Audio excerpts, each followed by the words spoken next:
I think it's on now. This always happens every week. Hey everyone, it is Tiffany Lanier, and this is Impact Thursday. I'm going to start by... Oh my God, something dropped. I'm going to give a lot of disclaimers, like right now. We have been trying to make this work for the last 40 minutes. And there's been always something. I am currently outside my apartment today. Wow. Doing this live show. It's live, Monica. So just know that it's on, and there's no going back now. There's no going back now. I just had a lamp fall on my face. So everyone, if you're watching this chaos right now, know that this is the life. This is the real life of an entrepreneur.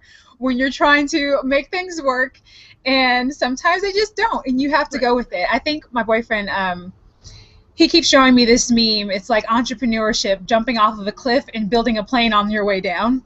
Sounds about right. That's it in a nutshell. And so there's not all this glitz and glamour all the time. It's mostly chaos and random spurts of success, and that's what people hang on to, and that's all we can do, because we have to laugh at it, because it's pretty crazy.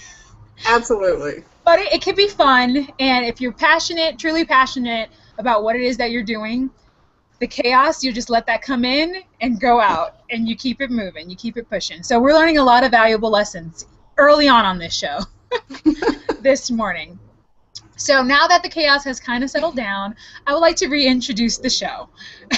I am Tiffany Lanier, and you are live with Tiffany, and today is Impact Thursday, where I get to talk to an entrepreneur, a visionary, and just an all-around extraordinary individual every Thursday, and I'm so fortunate that people actually want to talk to me. And this week I have on Monica Petite, and she is the owner of TargetLaunchParty.com. She helps entrepreneurs and business owners have just killer events that help them grow their business and build their brand. So, Monica, how are you doing this morning? Hi, Tiffany.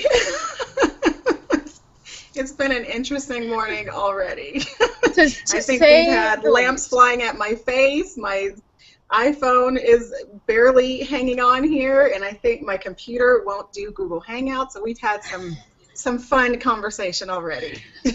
It's, I feel like every week I go through something with some of my guests, and I feel bad. I'm like, I have to come up with a new solution so that this doesn't have to be so hard on you guys. But I'm working on it. I'll figure out some alternative ways to film these interviews. But thank you so much for going through the chaos with me this morning and sticking it out like a pro. Thank you for having me.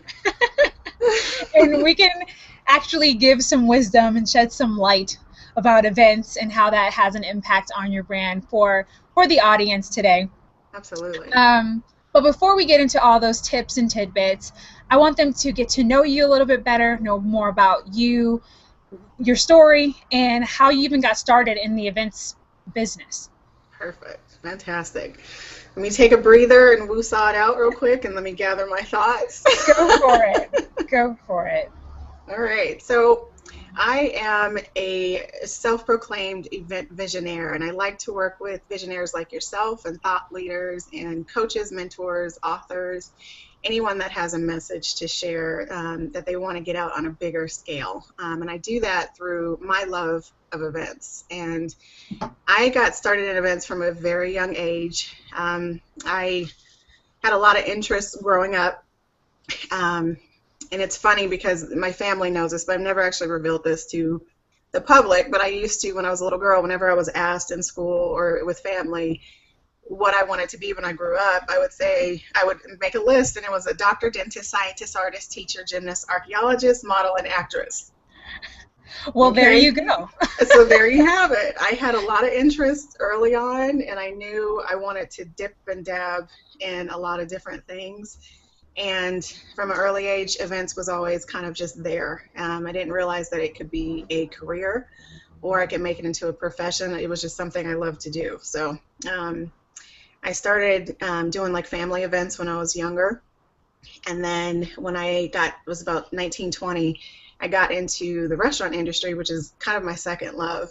And I started working as a hostess.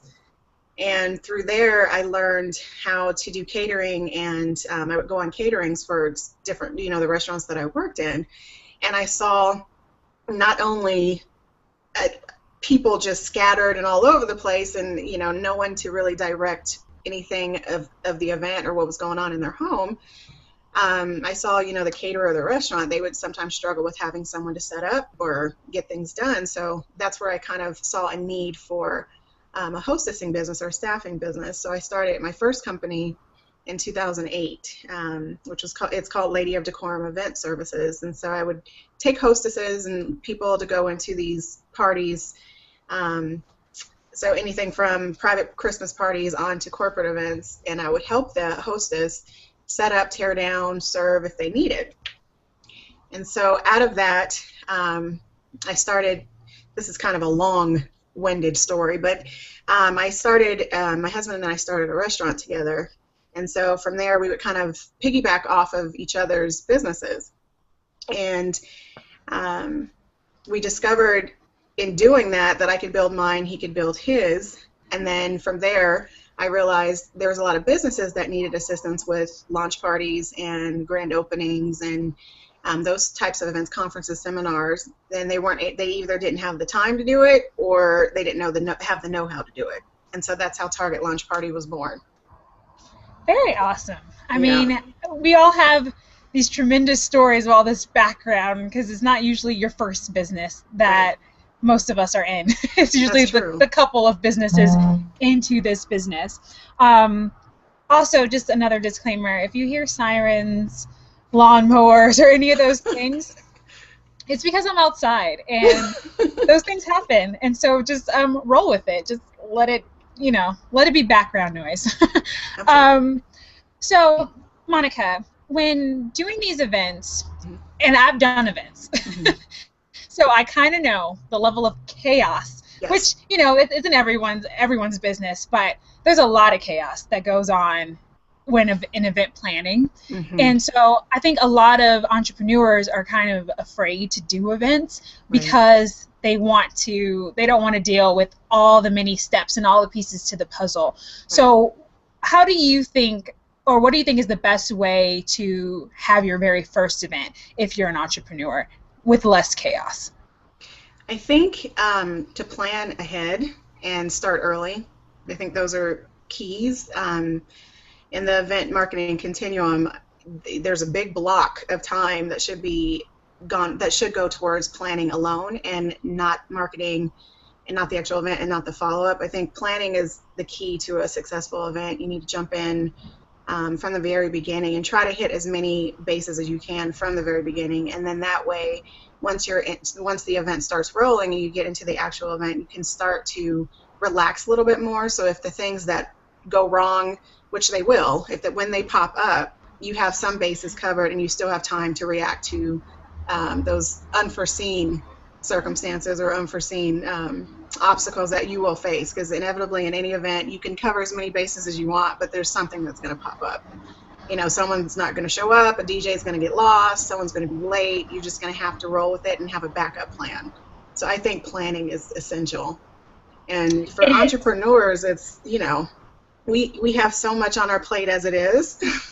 You don't want to have to tackle event planning, event management, and then running a staff as well. So I would say work with a consultant, and if you can't work with a full out event planner, work with a consultant. That way you can go step by step, and the things that you don't know to look for, they'll advise you of it.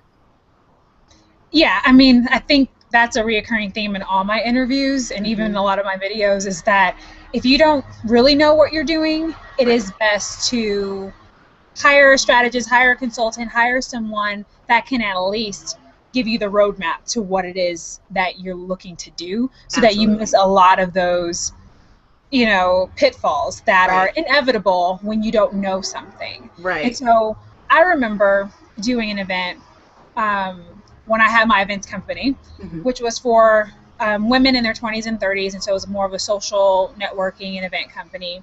And I had my launch party. And it was just so many pieces. And I remember I was like, I did the sponsorships. I ordered all the goodie bags. I had to put all the stuff in the goodie bags. I mean, I had my friends and family trying to like help me put everything in it. I had to like keep up with the guest list and the location. I remember the DJ came, but like his stuff didn't come. It was just, and so like the music didn't even start till like an hour before it was supposed to end. Oh no. It was just, I mean, it ended up being like a really beautiful night, right. But I remember my step and repeat, like the broke, and then I had to like try to stick the banner like on a wall. I don't know. I just remember it being slightly chaotic, but a good night nonetheless, because like everyone enjoyed themselves. In the background, I was just like, I'm supposed to be the host of this thing, and I'm like running around trying to do this stuff. And so now I see the benefit of having a planner or having someone there for them to monitor it all, where it's not the host, the entrepreneur, or someone who's putting on the event to do all the work. Are you there, Monica? I think she's frozen and she left. Okay, so while we're waiting for Monica to come back in, just want to let you know this is one of the more chaotic interviews. I'm not really sure what's going on today. It's been so interesting trying to get her on and get her situated. So please bear with me. As you guys know, these are live, and so anything and everything is always possible. So hold on 1 second while I get her back on. There we go. Okay, I got you on. It's okay. We froze, it looked like. Yeah, we froze and then you disappeared. It's the beauty of live Google interviews. Yes. So I'm not sure if you heard my whole spiel about my event and how crazy that was. Did you hear all of that? I heard the last thing I heard was the step and repeat fell apart. Okay, yeah, I was just saying that like the stand for the step and repeat didn't work, and I had to like post my banner on a wall, and it was just all kinds of things. And my point was that I realized even in that moment, right, even though I was doing the events for these women, that at that event I needed someone else. Like I needed someone else to be there and structure that event, since I was really supposed to just be the hostess. Right. So it's a lesson learned, and I think that's a lesson that a lot of us go through. But like you said, if you can't afford a full-out planner, definitely consider at least just getting some consulting on an event that you want to do. Absolutely. I mean, the value and what you'll get from them, it's invaluable. I mean, if you can avoid something happening later on in the event, then I say why not? Right. So what are some of the ways do you think entrepreneurs benefit from, or small businesses even, benefit from having their signature event or any type of event?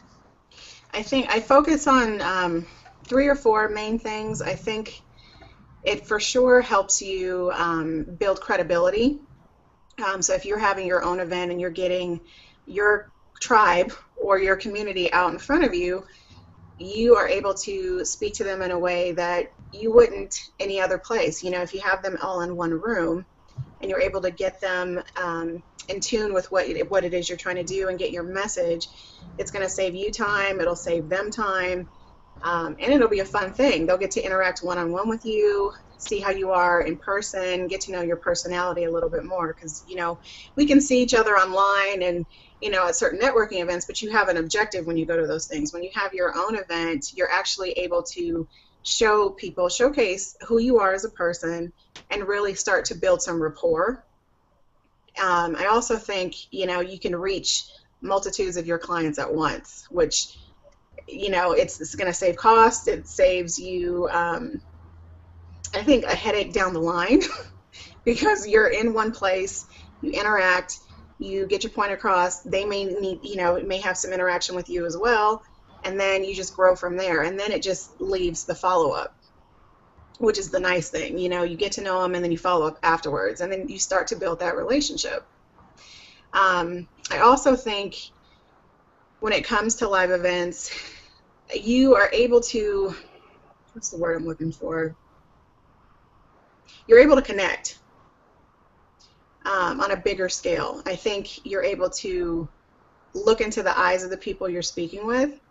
And for me, that makes a huge difference because I get to know the person I'm dealing with and get to know the struggles and help them overcome them in a one-on-one, handshaking, touching environment.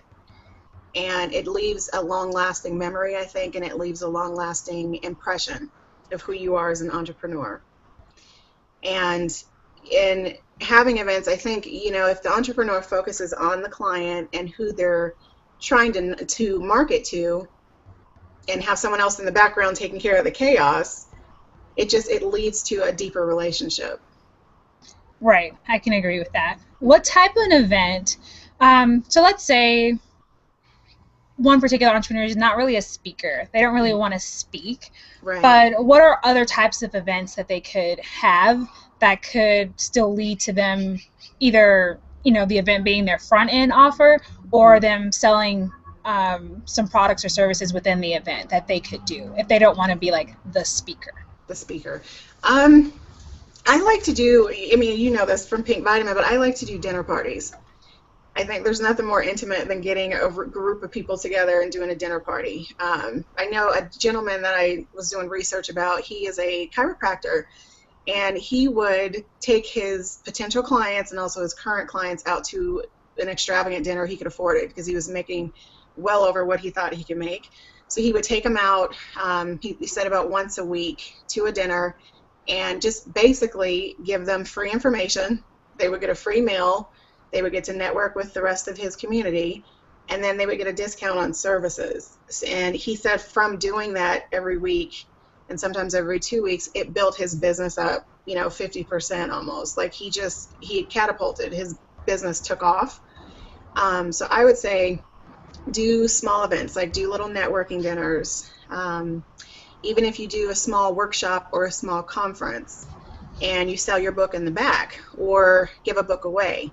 Another lady that I just promoted her small workshop for, Kim Flynn, she actually reached out to her network of subscribed readers and let everyone know that she would be having an event in Denver, and she was looking for brand ambassadors. And not only would she pay you for the people that you got in the seats, but she also gave away free books that she had just published, and then from that she sold her retreat. So if you like the information you got in the free workshop, then you got more information from the book, and then from the book she really pushed her workshop, which is, she does it only 2-3 times a year, I believe, but it's a $2,000 value, so that takes care of the hotel, it takes care of her giving away the free book, and she grew her clientele because the brand ambassadors that she pursued obviously had some sort of influence and had a nice community that were interested in what she was offering. And in reaching out to the brand ambassadors, she was able to reach other people that she may not have. That's a really good strategy. Yes, it is.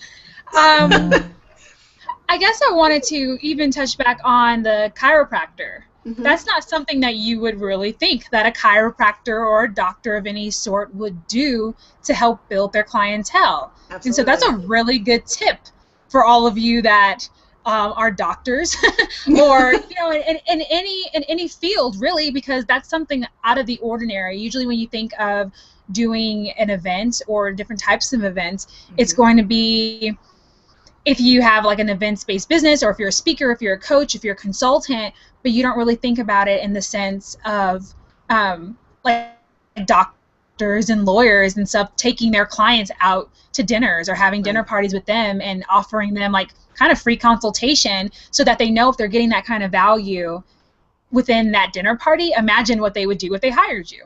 Exactly.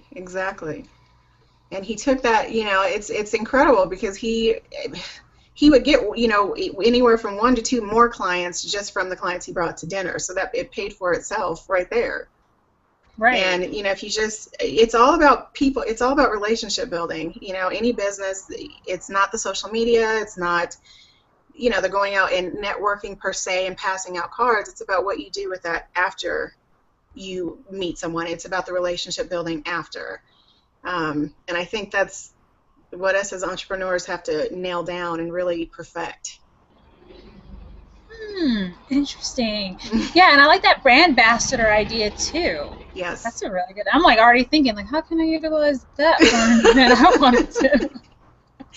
I mean, it benefits everyone. Think about that. You get to make a little money on the side for the brand ambassador, and then you get to reach people you may not have. So it's genius. The brain is already. It's already going. I have it. It's all coming together in my head. So thanks for that. That's a really good tip. I mean, it goes on the lines of having an affiliate or a JV partner, but depending on how you angle it, it does definitely benefit the ambassador, and it will for sure benefit the person who's putting on the event. So that's a really, really great tip. Thanks for sharing. You're welcome. So tell me a little bit more of your ideal business. Like, I know you're in growth mode and you do events, offline for people, for entrepreneurs, but what is your ideal business model? I'm still playing with that. I think with Lady of Decorum, I definitely want it to be across the country. I really would like for it to be either franchised or somewhat like, there's a company called Promo Synthesis that I've been aware of for a couple of years. They do a lot of promotions around the country. I would like Lady of Decorum to grow into something like that, where I have hostesses all across the country, and possibly partners with different women in each state that would run their department or their area. So I'm working on that. I'm still trying to figure out, the logistics and the legalities of it. With Target Launch Party, I see potential for huge growth. I want to impact the world in a deeper scale, but I want, for the beginning at least, to be in the background and let visionaries like yourself and other mentors be in the forefront. And I just want to produce and implement events that are going to change the world through the visionaries that I work with. And then eventually I'll step on stage. Eventually. You're like, I'll help other people take center stage. That's and I just want to make sure it runs smoothly for them. And then maybe I'll take forefront. I mean, we all have our place in our business. And I know there's such a popularity right now with having personal brands and personal branded businesses that we think that that's the only way to do business. And especially in the online space, including myself, Live with Tiffany, it's very personal. But it doesn't have to be. And so depending on what your personality is, where you see yourself in your business, it's really important to keep that in mind when building out the business that you want. Not what you think you want or what other people think you want, but really focusing on where your strengths lie and what makes you feel comfortable, so that you actually want to get up and do it every day. If you know that making videos is not for you and that sucks, then you're gonna have all this resistance to making those videos every day because you told everyone that's what you were going to do. And so it's just really finding your place, and that's for no matter what industry you're in. Sure. That's for sure. Awesome. So what is some advice that you would give to inspiring event planner, even someone who takes a lot of interest in wanting to start an events, but because I have a lot of friends that always tell me, I want to do events, or that'd be really great if I was a wedding planner, if I was these types of planners, but they have no idea what that entails or what's the steps to take to actually getting that done. What is some advice that you would give to them? First, get out there and try it. Everything I've learned from experience. So I would say, find a mentor, definitely. And even someone that you can just shadow or just have conversations with about what it's really like, because it does look glamorous and it looks fun and it looks like it's easy to do, but there's always going to be something that comes up, always, that's going to derail you from the objective. You have to be prepared for that. I'd say make sure you are someone that can handle being derailed well and can get back on track, because you will. I would say, I would say go to school, but if you have a natural talent for something, I don't always agree that you have to go to school for something. I think if you have the experience, keep gaining that experience, and those years of actually doing it will, it'll counterbalance the going to school. What else would I say? I'd say, start planning your own events. Even if it's just little home parties in your house, start doing little things that give you the experience you're going to need, because you just never know where you're going to learn or what you're going to learn you're going to need in a bigger event. Because there's been plenty of times the little restaurant things that I've done, I'll use in bigger events. So I'd say just get out there and try it, and network. The key to everything. It is. The more people you know, I think the bigger you can grow. I'm one That's a really good quote. It's mine, Tiffany. You can't take it. No, I was just going to add it to your description. I mean, okay, I'm not going to take it. I will put said by. Gosh. No, but say it again. The more people you know, the more you grow. Absolutely. Was that it? Yep. I love it. That's great. Because it's so true. It's so true. That was brilliant. Brilliant. It's so true. It's so true. And I mean, when we met, I knew. It happens. Technical difficulties. Excuse us. Oh, man. It's just one of those hangouts. I think so. It happens. This is real life in the trenches.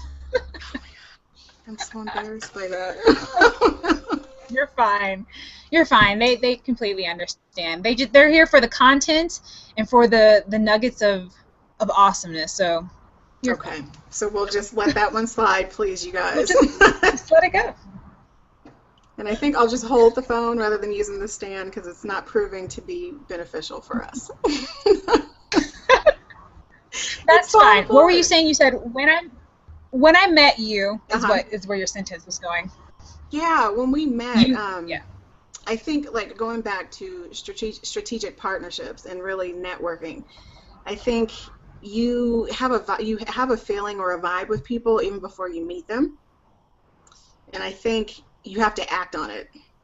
Because because we met online somewhere, and I was like, I like this girl, I dig her energy, I want her to speak at one of my events. And you did, and I kind of stalked you for a little bit. I was emailing you for a while, and you were in Florida, you had to go out of town, and you were like, am I gonna get her? No, I'm scared. I was like, am I gonna get her to speak? I want her to speak. I have to have her speak. And I remember having conversations with my family members and some other friends, and I'm like, there's this girl, she just got here from Florida, and one of my best friends is from Tallahassee, and I was like, I wonder, one, if they know each other, and two, if I can get her to speak. I was like, because I'm just digging her vibe. So I emailed you, and then you agreed to do it, and I think everyone there just they're still in love with you. And the way you spoke was from the heart, and I think that's what you have to do in business. You have to not make it always about business. Let it be about the relationship first, connect on a deeper level, and then make it about the business. Then it's about, how can I help you? What can I help you and help you with your business? How can I help you? How can you help me? And then you feel good about working with people like that, because then you know that it's genuine. The interest is really there. They want to see you grow, and vice versa.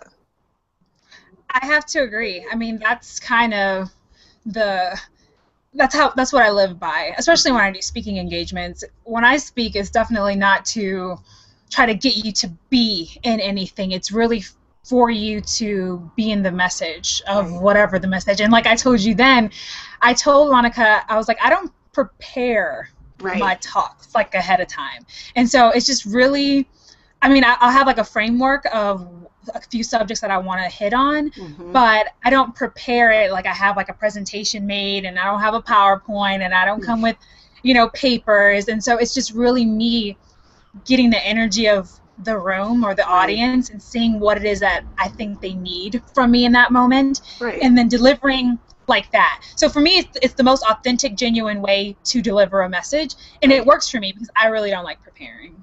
Right. That's Right. that's probably what it really boils down to, is that I hate actually writing things out. But two, that then it doesn't come off so stiff. You know, like if Right. I was reading from a paper and I'm like, so today we're going to be talking about, you know, you're going to be kind of distracted. You're going to be like, this girl is like reading off this sheet of paper. And so I think it's so much better and so much more authentic when you can speak from a place from within. And that's not to toot my own horn, but I am a good speaker in the sense that I don't get nervous in front of speaking in front of others. So I wouldn't say that that's the best technique for everyone if you're going to speak. If you know that you have a little bit of fear speaking, or that it gives you anxiety, that you might want to have some notes. Right. But for me, I'm like, I love being off the cuff. It's the best way. Right. And it's more genuine that way. And I think we may not have connected had you not done that. I know, it's what's crazy is that we met online, and then we discovered that we both lived in Denver. I mean, I just moved here, but we both live in Denver, and I'm like, oh my God, we can actually meet. Right. Like, we can meet up because we live in the same area. Exactly. And then, well, from there, after you stalked me about speaking, no, I'm just kidding. After you approached me to speak at one of your events, and then, you know, we got to chatting, and now we've actually become genuine friends, which is, I think, is the best. That you can meet people online, offline, you know, do some JV stuff with them, but also build a genuine relationship thereafter. So that it's not always about business. It's about the relationship, and you can actually do business together. Absolutely. And everyone wins. So that's right. It's funny because when I think about that, I think about, like, and we're getting off subject, but we're good. You know, like rappers, right? You have, like, the one that makes it always comes back for the ones that haven't made it yet, and then he brings them up with him, you know? It's kind of like that. And they have this whole entourage on the stage. Right. It's like they're serving a purpose. They're not just the entourage. They're waiting for their moment too, but one has to make it for the rest of them to make it, you know? And I think that's and that's a good analogy. I mean, just think about rapping. Right. when you're thinking about I don't even business. listen to rap.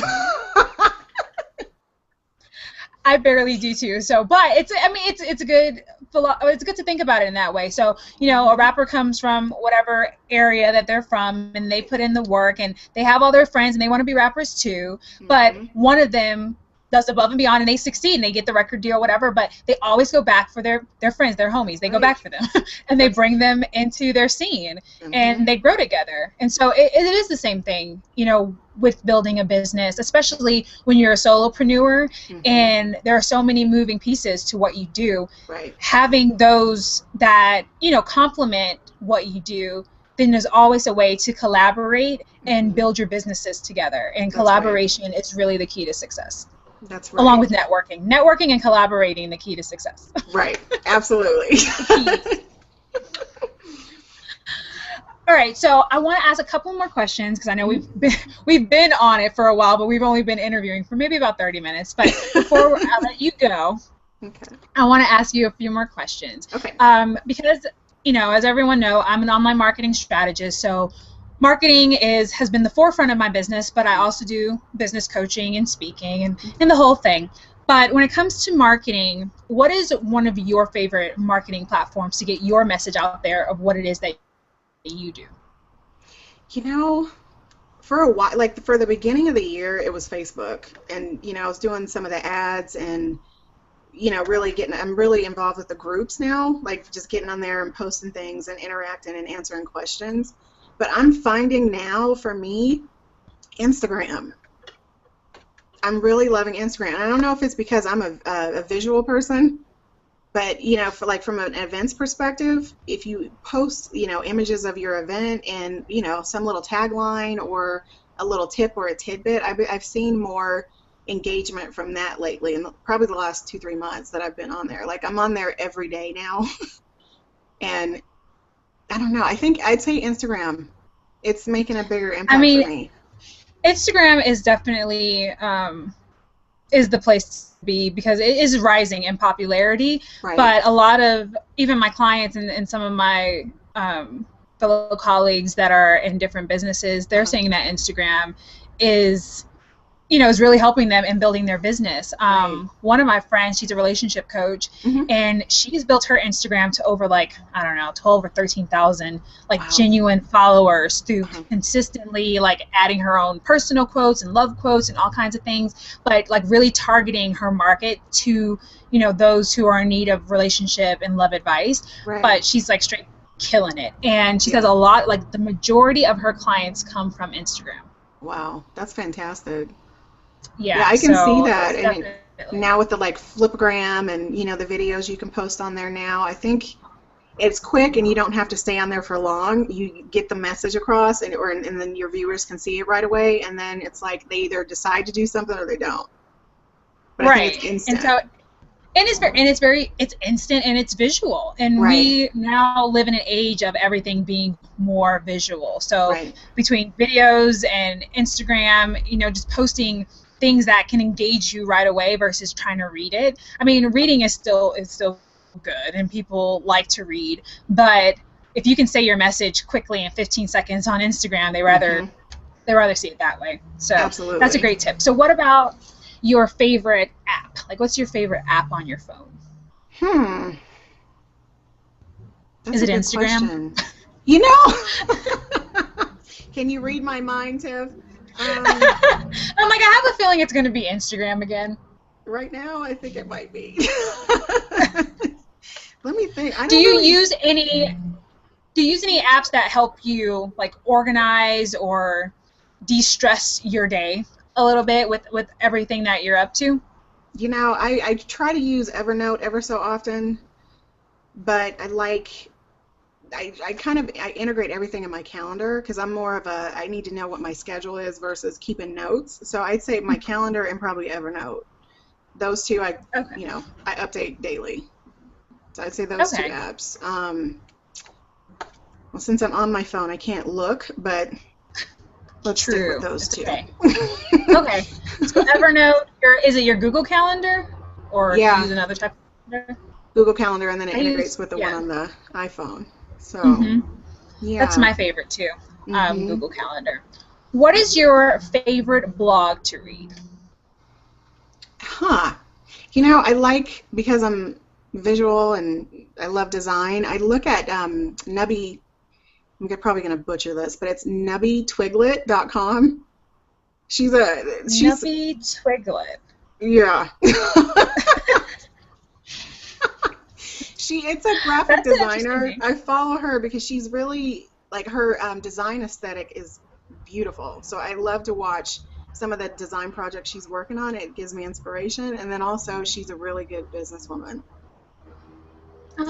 She might. I've never heard of her.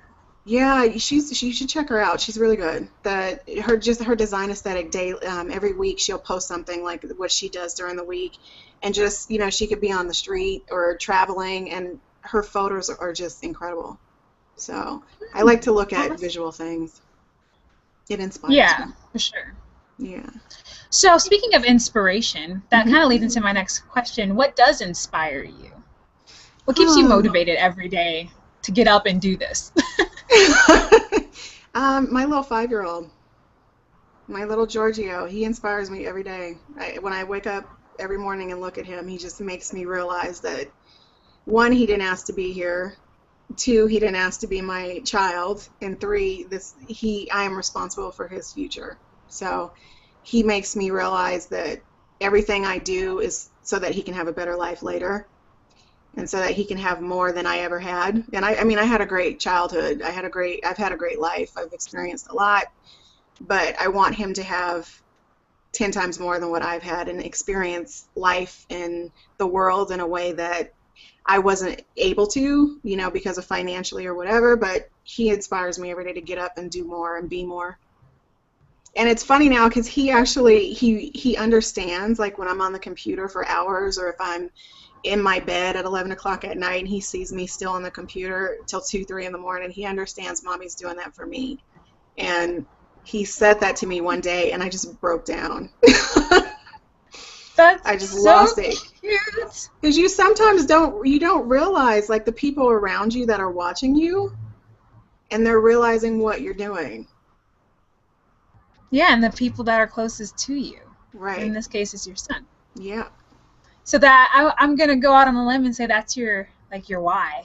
Yep. Like why you do everything that you do, and yes. it keeps you going. So even on the days that it completely sucks. Yeah, when, and lamps are being thrown at my face. Probably often.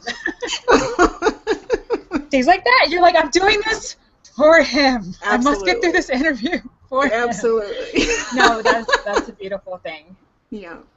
I mean, I'm the same way. Like my why is definitely for my family and pushing myself and striving for greatness and keep growing, keep building, even when there's failure that comes at you from every angle. And it's like you fall on your face over and over again. But it's knowing that you do have that bigger vision and your why, is greater than all the obstacles that come your way. And that's something that I reiterate in probably every interview and every video that I do, is that you keep focused on why you decided to be an entrepreneur and why you want to grow this, and let that be what pushes you through the hard times, because it's not always daisies and rainbows, but on the days that it is daisies and rainbows, it feels awesome because you know that you did that. Right. And that was your own thing. And then you go celebrate. Great. And then you celebrate. Like, I need a mimosa. I think you were drinking mimosas. I'm not sure. But when I'm not detoxing anymore, I shall have a mimosa. We'll have one together. Don't try to act like you're drinking tea. I saw that you were drinking a mimosa or something earlier, okay? I'm on to you. I'm like, it's Thursday morning. But it's a morning drink, so it's fine. Hey, it's a morning drink, so I like a good glass of wine, and it inspires me a little bit. I drink mimosas on Monday mornings, and what? This is why I do what I do, okay? Yes. Because I am allowed to drink mimosas on Monday mornings. But I want to end on this note. Sharing, you shared a little bit earlier, but I just want to reiterate, what is your bigger vision for everything that you're working on and everything that you're up to? My bigger vision. I want to be known for preaching, or whatever you want to call it, that everyone can achieve what they want to achieve. I want to be known for that. I want to show not only my son that he can achieve whatever he sets out to achieve, but everyone else in the world. I want them to know that it's possible. With hard work, with dedication, it's possible if you don't give up. And we didn't touch on this too much, but I just feel strongly about that, because there's a lot of people in the world that you can't do something, and they'll put you down, but as soon as you actually achieve it, they're usually the first ones up in your face trying to congratulate you or trying to be all up underneath you. And you use that as motivation, but I think I want people to know that you can do it. You can do it. I mean, in middle school, I think it was, I did a play because I was involved in, acting and modeling, all that stuff. That was one of my doctor, dentist, scientist, artist, teacher, gymnast, archaeologist. That was on my list. And I remember he was my math teacher, and I remember this vividly. And it's one of those moments, and all of us have them, where someone puts you down and make you feel like you just aren't enough, or you can't be enough, or you can't be anything that you set out to be. And he said to me when I got off the stage, because I was failing in math at the time, so I got off the stage, and he said to me, "Well, at least you're good at something." And that just stayed with me all these years, and it's going to stay with me forever, because it motivates me to do more and to prove not only him wrong, but to prove myself, you can do this. You can be who you want to be, no matter where you start. And it doesn't matter how old you are. It doesn't matter when you start, as long as you start. And so you can't be successful unless you start. That's right. You got to get off your butt and take action, as you so eloquently always say. Sometimes I say it eloquently, and sometimes I'm just like, get off your ass and do something. Sometimes you need to hear that. But that's okay. I mean, it really boils down to that, because so many people, and I actually made a video about, believing in yourself and believing in your business yesterday, because I've had multiple clients and multiple prospective clients this week tell me that it's their level of belief. Like, they don't believe that they can really do it. That they don't believe that they can make the kind of money that they want to make. They don't believe that maybe their products or services are best. And if you don't believe in yourself, that you can create the income that you want, that your products and services can't help someone, then why would anyone else believe in you or your business? And so it becomes like a self-fulfilling prophecy, that if you put out there that you don't believe these things, then why should anyone pay you if you don't even believe it? So they can't believe that it works for them if you don't believe that it works for them. So it's really about believing in yourself and believing that you're fully capable and your expertise is worth sharing with others, and that you're worth getting paid for the thing that you can provide. And so just knowing that and believing that is the first step of building a business that pays you, and a business that you actually love doing. Right, absolutely. Yep, and not listening to the naysayers. There's always going to be haters. Always. And you just can't let them faze you. You can't let them faze you, because this is your life, your business, and no matter what industry you're in, whether it's events, marketing, coaching, consulting, speaker, a doctor, a chiropractor, whatever it is that you're doing, you want to hone in on that expertise and stay in your lane.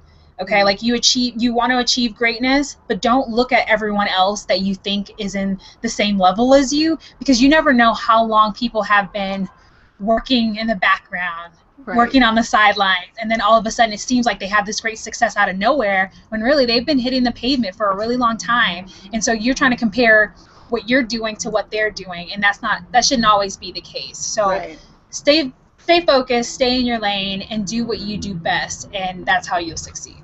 Absolutely. I totally agree. Boom. Boom. That's it. Thank you so much for being on with me. I know it's been a little interesting this morning, getting everything set up and organized and charged, and phones falling and lamps falling. I appreciate my guests so much, because it seems like every week someone's going through something. And I don't know, maybe I need to change Thursdays. Maybe Thursdays is just not the best day to have these interviews. I'm not sure. So I'll work on that and try to see if this happens a few more times. I might have to switch days. Just because maybe Thursday is not the day. But thank you so much for sticking it out and being a pro on here with me. So, and sharing your expertise and your advice with my audience. You are so welcome, Tiffany. We'll have to do another one. Yes, we'll do another one. And I'll do the next one in person with my new camera that I'm getting in the mail soon. So I'm excited. So we'll do that instead of this, technological Google Internet Hangout. Absolutely. Where can everyone find more information about you and your services and what you do? For Target Launch Party, if you're looking to have a product launch or some consulting for events, you can go to www.targetlaunchparty.com. If you need staffing for one of your parties or corporate event or even Christmas party, then you can go to ladyofdecorum.com/main. Okay, and I'll have those links in the description beneath this video, as well as on my live interviews page on my website. So you guys can definitely check her out there, and I'll put some social media links there as well. Yes. All right. On Facebook, Instagram me. Instagram her. It's her favorite new thing. So on that note, and the dog barking, we're out. Yeah. Peace. Bye. Bye, Tiffany.